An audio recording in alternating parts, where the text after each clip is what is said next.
Meu nome é Ana Prudente, eu sou pesquisadora herpetóloga do Museu Paraense Emílio Gueldi, uma instituição de pesquisa do Ministério da Ciência, Tecnologia, Inovação e Comunicação. Hoje eu vou falar para vocês uma visão de uma mulher, de uma herpetóloga, sobre os desafios das pesquisas na Amazônia. Bom, antes de iniciar esse tema, é importante que a gente tenha um conceito do que é a Amazônia. A Amazônia, ela tem sido usado esse termo sob várias perspectivas. A Amazônia Legal, ela é um conceito político-administrativo estabelecido em 1953 para organizar as ocupações de terra e exploração dos recursos naturais. Então, é essa área delimitada em laranjado, que se chama Amazônia Legal. O bioma amazônico é uma área bem mais extensa, né? Ela compreende cerca de 410 milhões de hectares e ele é formado majoritariamente por 3 tipos de floresta.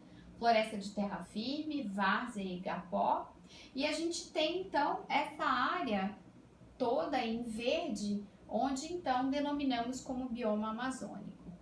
Bom, para continuar a falar sobre o bioma, essa é uma área extensa, como eu já disse, mas majoritariamente, né, 50% do bioma está situado em terras brasileiras.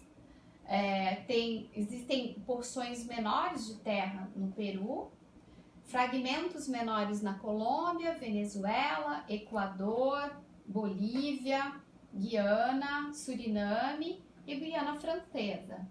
Então aqui a gente tem delimitado nessa área em verde os limites dessa floresta tropical chuvosa. Bom, em termos de formação geológica, a Amazônia, ela tem 3 estruturas geológicas ocorrendo nesse bioma amazônico. E essas estruturas geológicas, elas definem a qualidade química da água e a área de drenagem.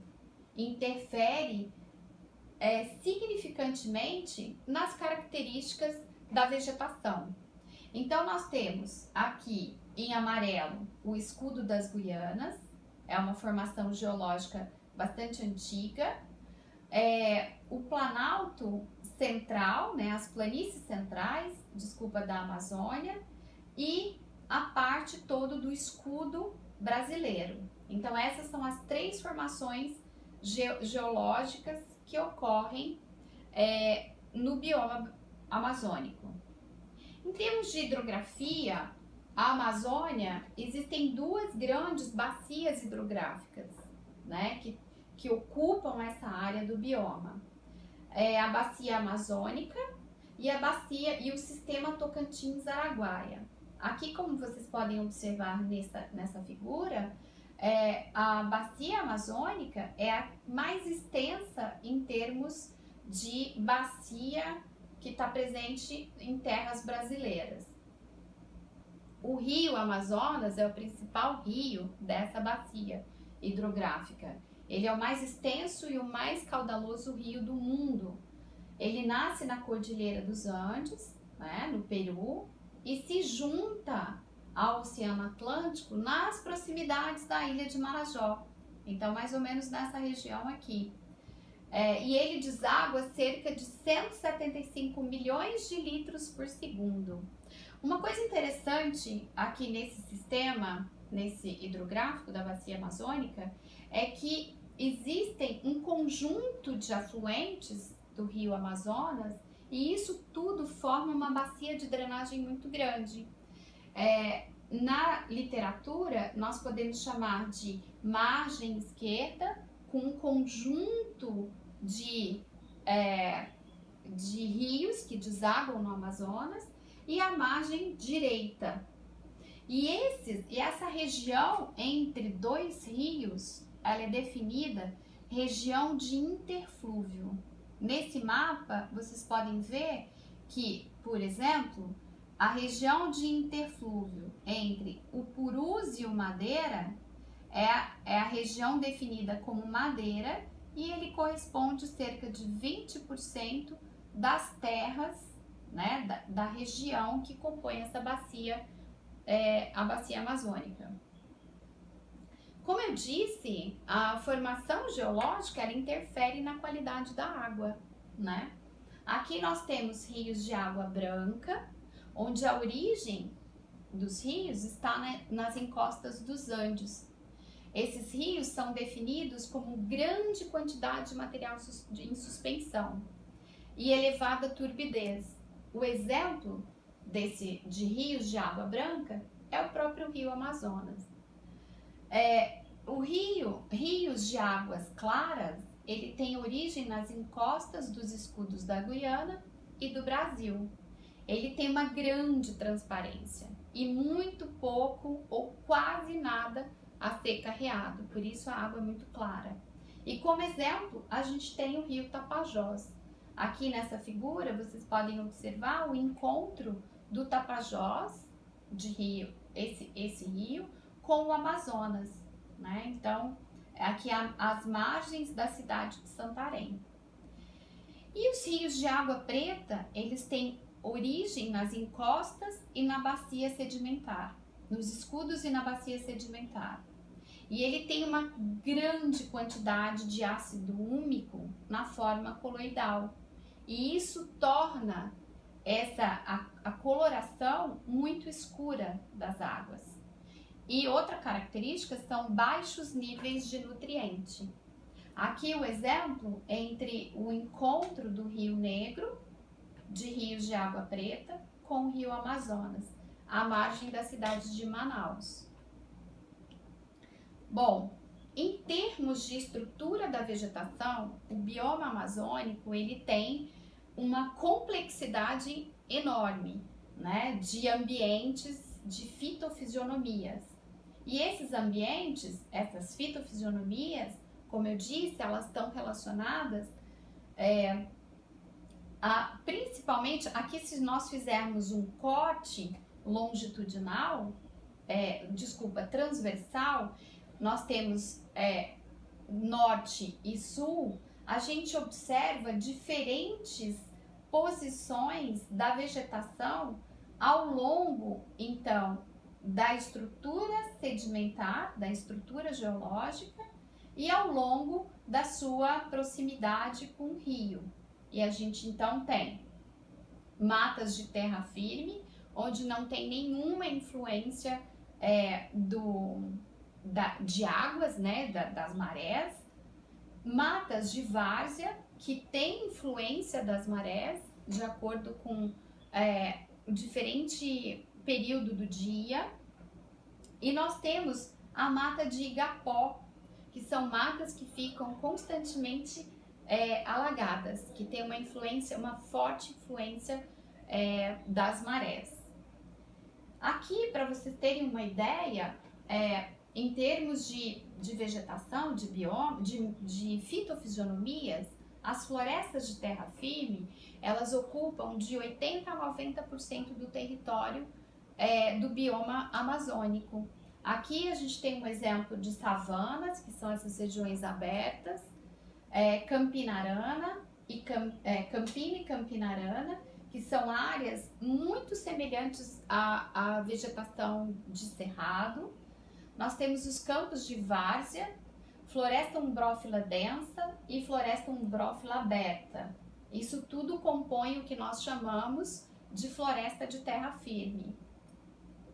Já as florestas inundáveis, que correspondem a cerca de 10 a 20% do bioma como um todo, a gente pode destacar as regiões de mangue, que são regiões extremamente ricas em termos de biodiversidade, as várzeas de maré, os pântanos, matas de várzea e as matas de igapó, que são aquelas que estão permanentemente inundadas.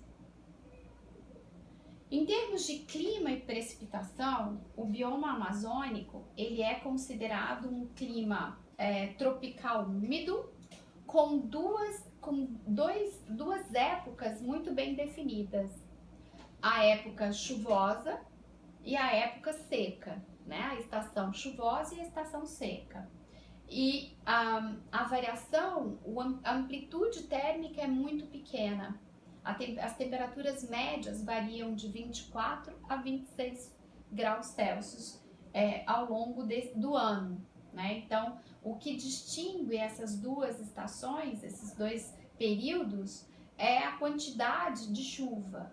Então, a gente observa que janeiro, abril, julho e outubro, os meses mais chuvosos, né, são aqueles meses em que se concentra entre janeiro e abril, e a gente define então como período chuvoso. Bom, em termos de diversidade biológica, o bioma amazônico é conhecido mundialmente por ser uma região mega diversa, né? As estimativas que se tem, tanto para vertebrados quanto para invertebrados, são estimativas muito modestas, né? Então, a gente se conhece muito pouco do que ainda se tem para conhecer. Então, ela pode ser definida como uma das regiões mais diversas do planeta. Em termos de população e economia, o bioma amazônico ele se concentra grande parte na região norte. A região norte é a região com uma população, com uma densidade populacional muito baixa, cerca de 4,7 habitantes por quilômetros quadrados. Hoje, essa região norte, ela apresenta em torno de 18 milhões de habitantes, ocupando aí as regiões de acordo com esse mapa que a gente pode observar aqui. Então, aqui é o maior número, maior concentração populacional, e a gente observa, então, como característica desse bioma, que regiões muito pouco habitadas, regiões completamente inabitadas. Então, isso é uma característica da região, do bioma, que é importante para caracterizar, para que todos compreendam um pouco quando eu for falar sobre as dificuldades de se trabalhar na Amazônia. Bom, em termos de indicadores de ciência e tecnologia, o que a gente observa é que aqui um gráfico, né, retirado da página do MEC, dados para 2014, e o que a gente observa é que na região norte é a região com menor número de cursos de pós-graduação, de mestrado e doutorado. Então, isso é um fator que vai ser muito importante na hora que eu for caracterizar os problemas de se trabalhar na Amazônia, em termos de se trabalhar as pesquisas científicas na Amazônia. Então, a gente observa que na Amazônia Legal, agora incluindo Mato Grosso e Maranhão, a gente observa que existem pouquíssimos cursos de pós-graduação formando mestres e doutores. E uma característica interessante é que a maior parte das instituições de ensino superior estão concentradas, o maior número são instituições privadas e não públicas. Bom, então, feito essa caracterização para que todos compreendam e entendam o que é a região amazônica, o bioma amazônico, eu vou então destacar sobre o meu olhar, sobre a minha perspectiva, os principais desafios das pesquisas, principalmente em biodiversidade, que é a minha área de atuação. Então, a primeira coisa que a gente deve destacar é a definição da escala espacial, né? É necessário para qualquer desenho experimental, para qualquer desenho de um trabalho científico, é necessário definir a escala. Se vai trabalhar com uma escala macro até uma escala médio, até uma escala micro. Então, esse é o grande desafio. Definindo a escala, se define melhor o desenho amostral daquela pesquisa. O segundo grande desafio é a transformação constante da paisagem, né? O sistema de alerta de desmatamento, em janeiro de 2019, mostra que existe um grande desafio pela frente, que é trabalhar com esse desmatamento. E, segundo os dados apontam, de janeiro de 2019, a maioria, 67% do desmatamento ocorreu em áreas privadas ou sob diversos estágios de posse. O restante do desmatamento foi registrado em assentamentos, 21%, em terras indígenas, 7%, e em unidades de conservação. Então, percebam que,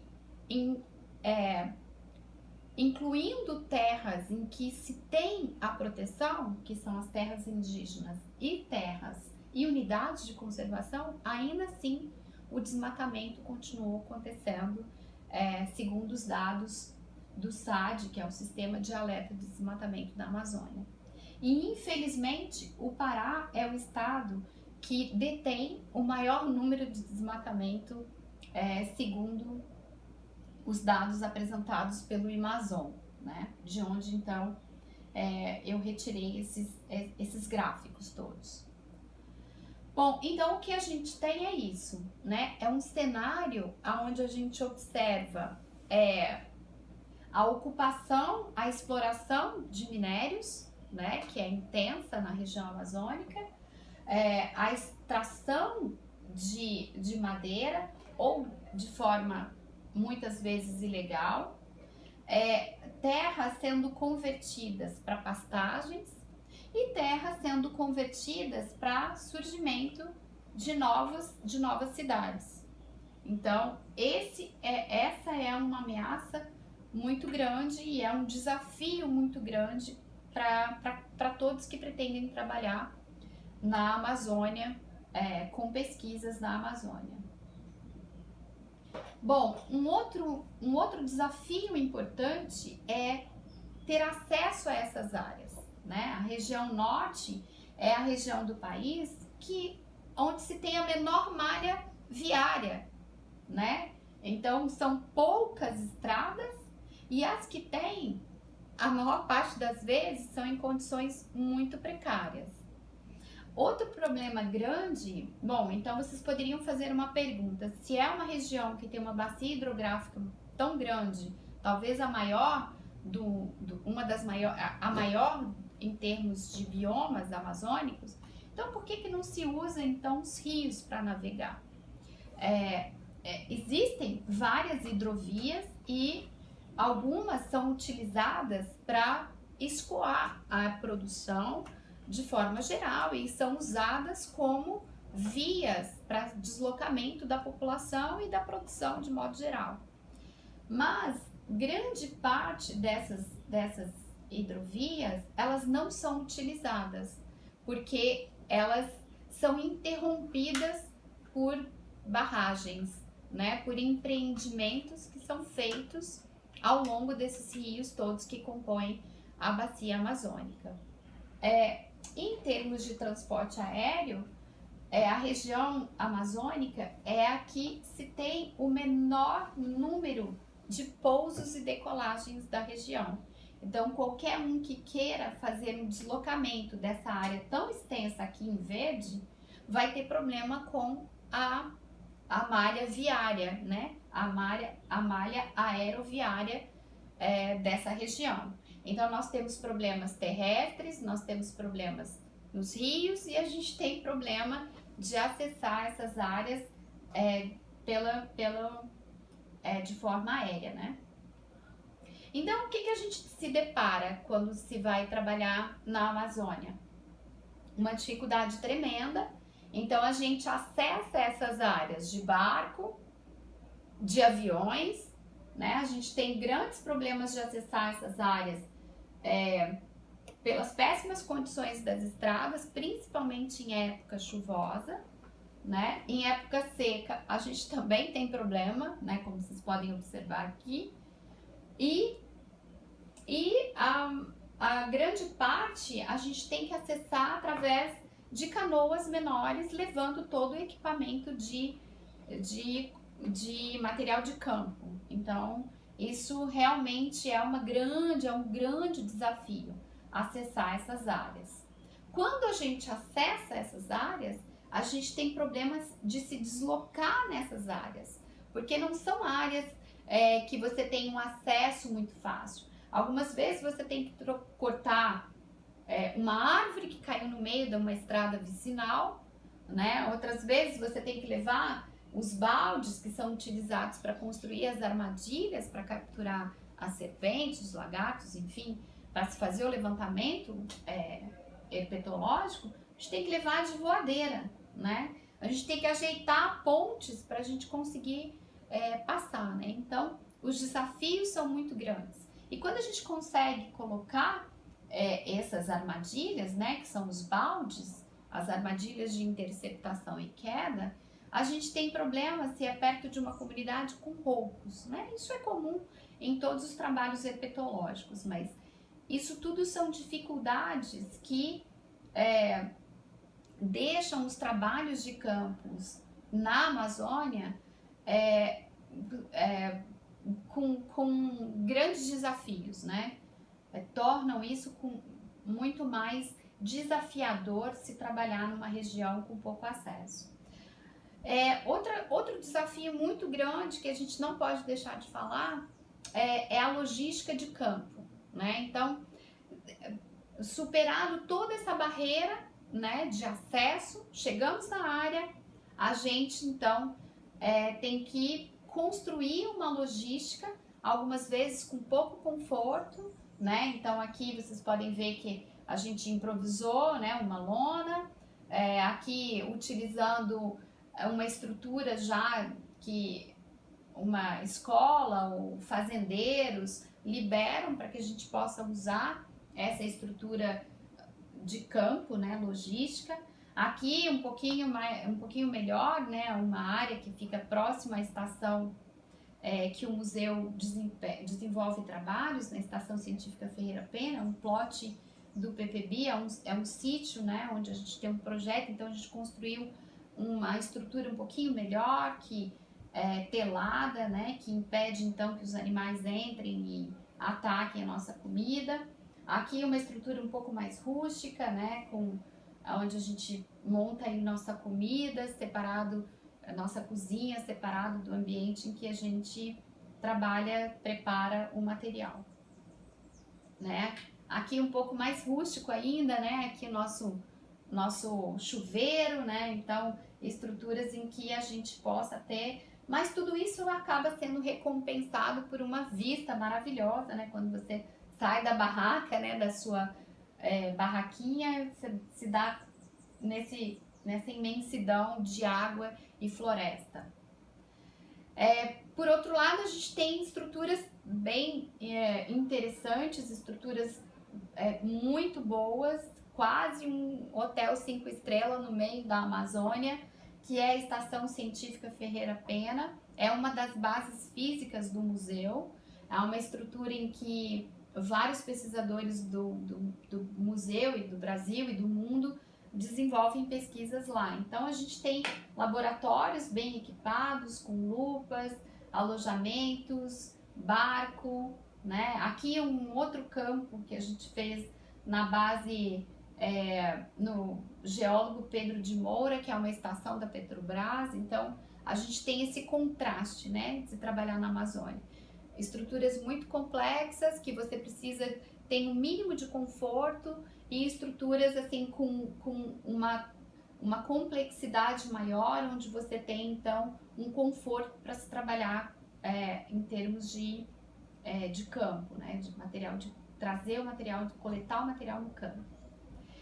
Um outro grande desafio de se trabalhar na Amazônia é a complexidade e a heterogeneidade do ambiente, né? Então aqui, se vocês observarem, aqui nós temos a mesma área em diferentes épocas do ano, né? Então aqui numa estação chuvosa, onde a área fica completamente inundada, e aqui numa estação seca, onde a área então não sofre a influência de forma tão marcante, né, da estação chuvosa, como na estação chuvosa.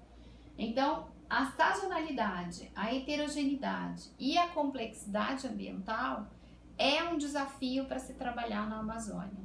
Então, qualquer desenho amostral, qualquer desenho experimental precisa ter uma programação, e essa programação precisa que se leve em consideração esses fatores ambientais.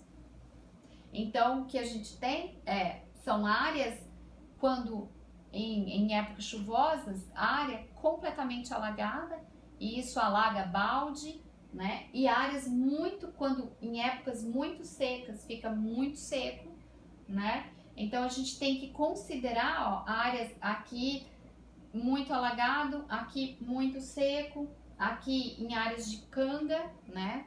Em áreas mais elevadas. Então, toda essa complexidade ela tem que ser considerada quando se for planejar um campo, né? Um trabalho de campo na Amazônia. E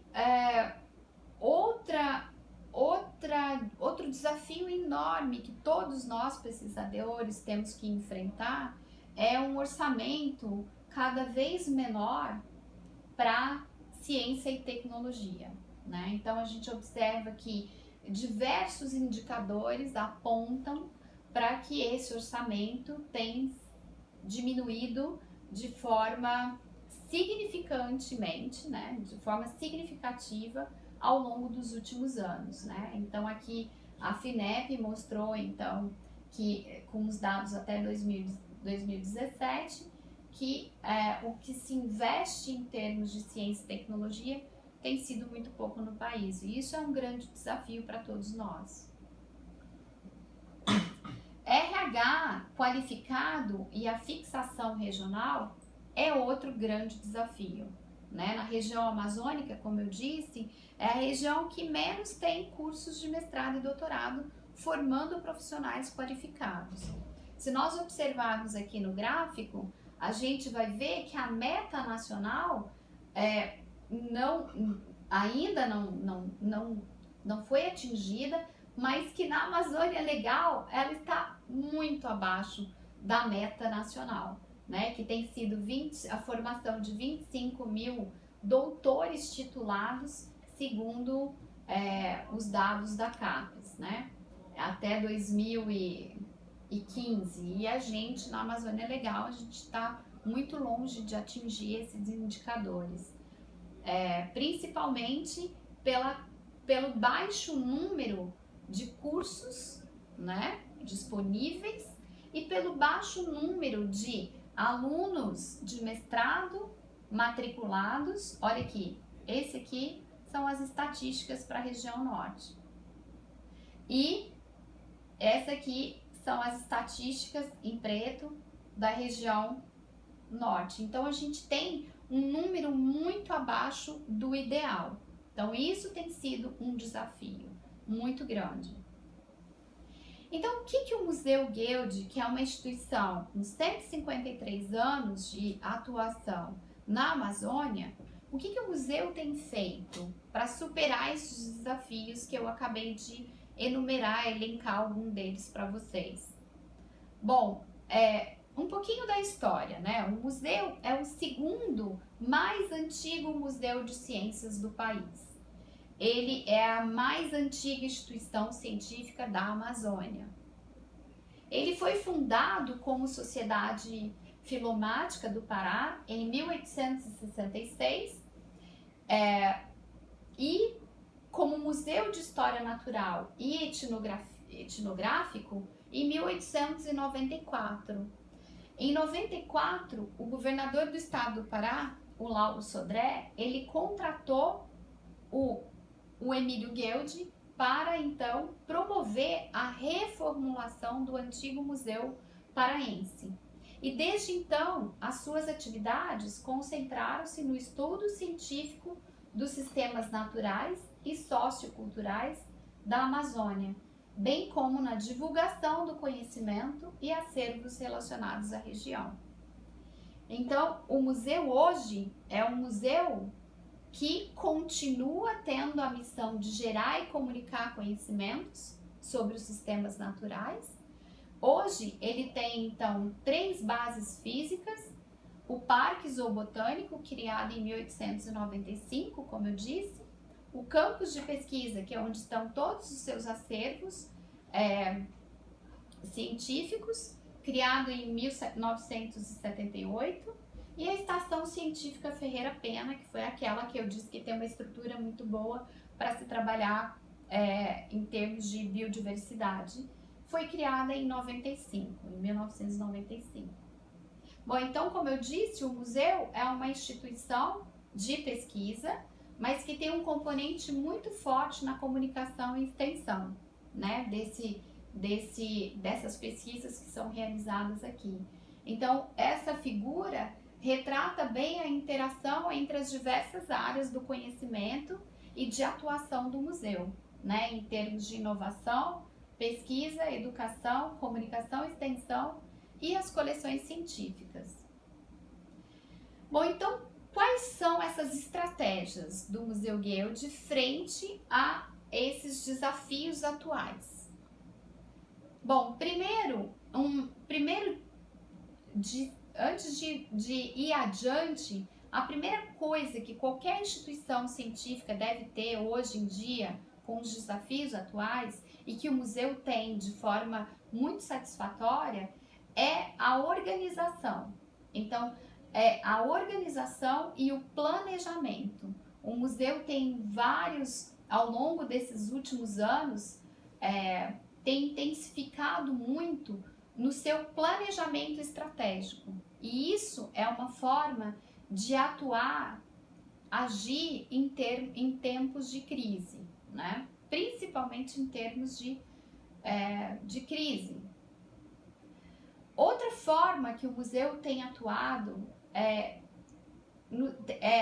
organizado os seus programas e projetos de pesquisa para que a gente atue em rede, de forma colaborativa, de forma interinstitucional, de forma multitaxonômica, de forma interdisciplinar. Isso tudo são estratégias para que a gente possa maximizar o recurso escasso e socializar e integrar as plataformas de dados, né, gerados por essas diversas instituições. A gente acredita que só assim a gente tem como avançar no conhecimento sobre a biodiversidade amazônica. Aqui tem alguns ícones aqui de alguns programas e projetos que o museu tem desenvolvido de forma integrada, trabalhando em redes. Outra estratégia que o museu tem adotado desde a sua fundação é a manutenção e a informatização e agora, mais recentemente, a disponibilização dos acervos científicos que comportam cerca de 4,5 milhões de itens tombados. Esses itens variam nas grandes áreas: zoologia, botânica, ciências humanas, ciências da terra e ecologia, as obras, né, a biblioteca e os arquivos de modo geral, os arquivos documentais. Isso tudo, esses acervos todos, eles são regidos por um conselho de curadoria, que é um conselho consultivo, né? Ele tem a função de opinar e decidir sobre qualquer assunto referente às coleções científicas.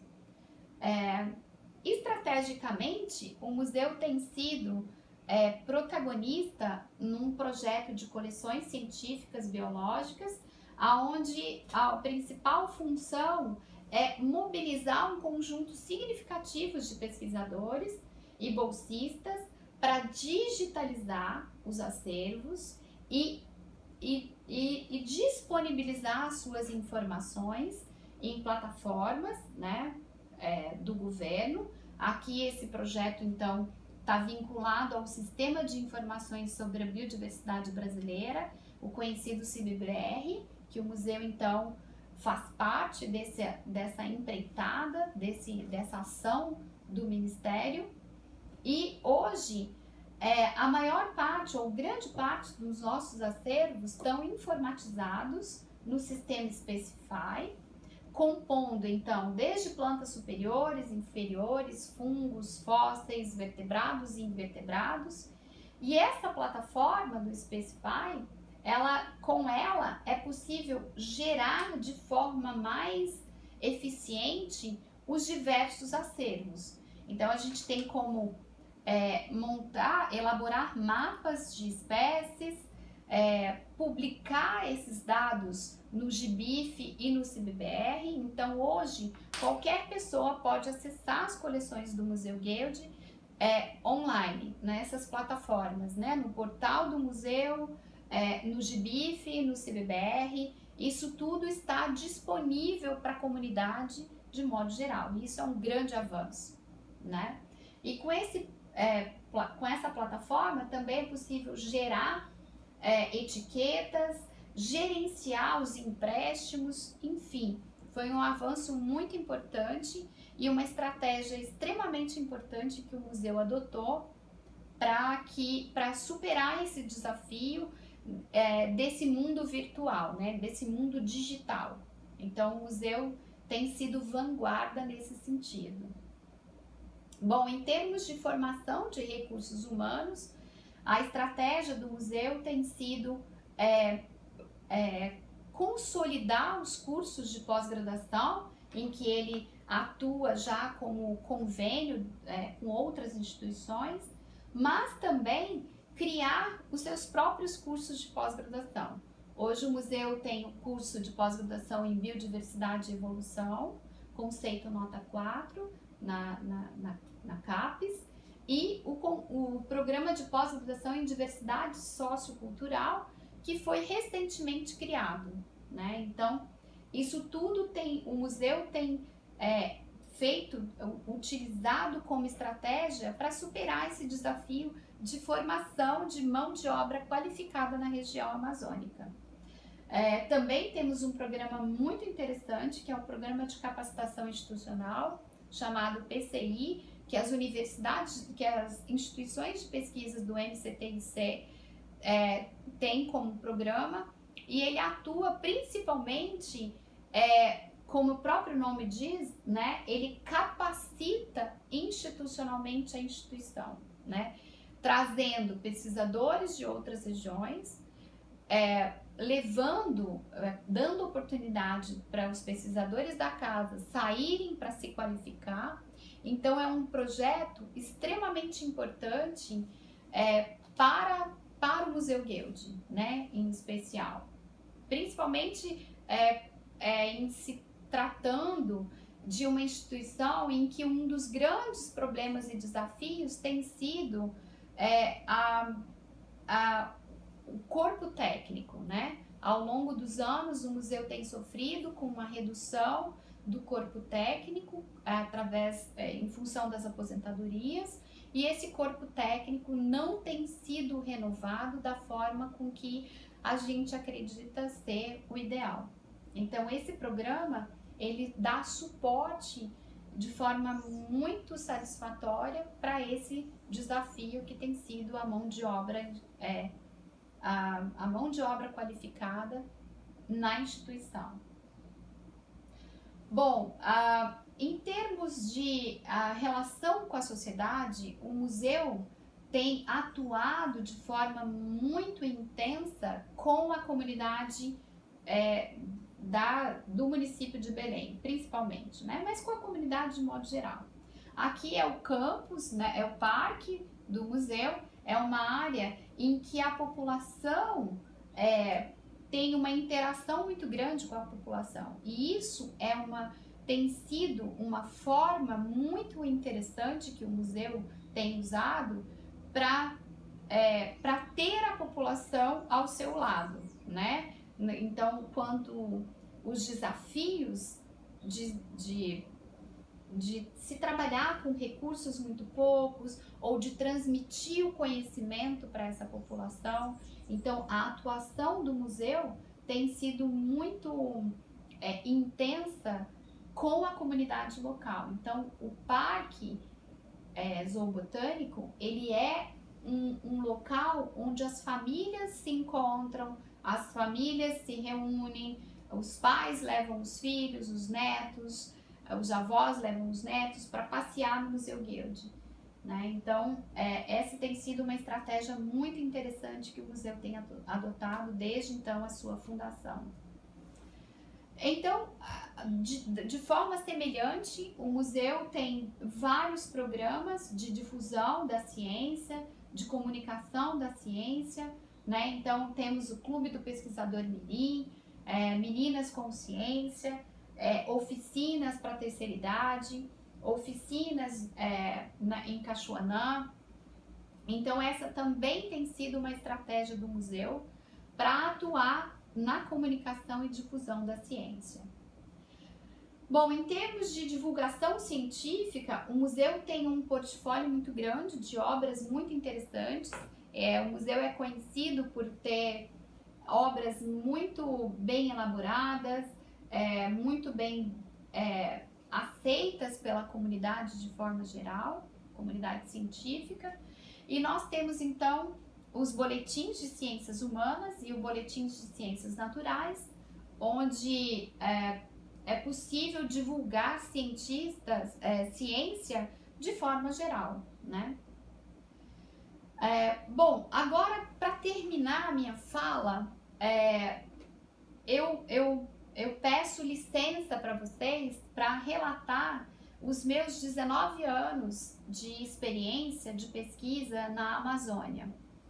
Né? Quando eu cheguei aqui na Amazônia, eu tive inúmeros desafios profissionais e pessoais, né?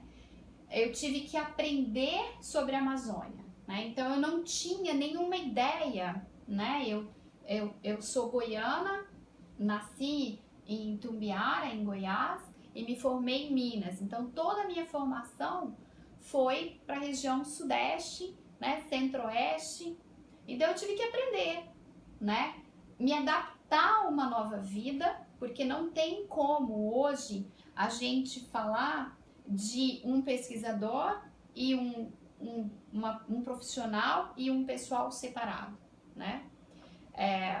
E eu trouxe então essa necessidade de me adaptar a uma nova vida, diferente daquela que eu havia até então tido, e tive que aprender eu constituir uma família aqui, nesses 19 anos, e eu tive que aprender a ser uma pesquisadora do Museu Guild, uma instituição centenária. Eu tive que entender o meu lugar, né, o lugar que eu estava ocupando como curadora, como pesquisadora. Então, isso foi um grande desafio, que eu acho interessante relatar para aqueles novos, né, as pessoas mais novas que estão buscando se colocar no mercado de trabalho, buscando empregos. Pare, entenda aonde você está chegando, entenda a instituição que você está entrando, né, para que você possa então traçar o seu caminho da melhor forma possível. E isso eu tive que entender a minha posição, entender que eu não só poderia fazer aquilo que eu gostava, que era estudar cobra, mas eu tinha que também me integrar nos programas da instituição. Eu tive que participar de várias oficinas, de várias estratégias, vários planos de manejo, vários planejamentos estratégicos, para que eu pudesse também, de forma muito tranquila, exercer a minha atividade como sistemata e como taxonomista, né? Para publicar e fazer aquilo que eu sabia, então, naquela época, fazer de forma mais tranquila. Um grande desafio quando eu cheguei aqui foi atuar como curadora da coleção científica. Hoje a gente tem cerca de mais de 100 mil espécimes tombados, depositados nessa coleção, mas em 2011 eu fiz um projeto com recursos de várias instituições. Eu pude então transformar uma coleção, né, que até então tinha instalações relativamente modestas e colocar essa coleção num patamar mais ideal, com condições melhores de temperatura, né, de umidade e de armazenamento, né? Então aqui vocês podem observar uma série de a equipe trabalhando no deslocamento, na reacomodação desses exemplares nesses armários compactados. E essa coleção, então, ela tomou proporções e visibilidades maior, né? Então, hoje, a coleção que eu sou curadora, ela é constantemente visitada por pesquisadores do Brasil e pesquisadores do mundo inteiro. E hoje a gente conta então com uma estrutura melhor. No laboratório que eu sou, que eu coordeno, né, que é o laboratório de herpetologia, a gente tem um elenco bastante diversificado de pessoas que têm trabalhado. A gente tem a doutora Roberta Grabowski, ela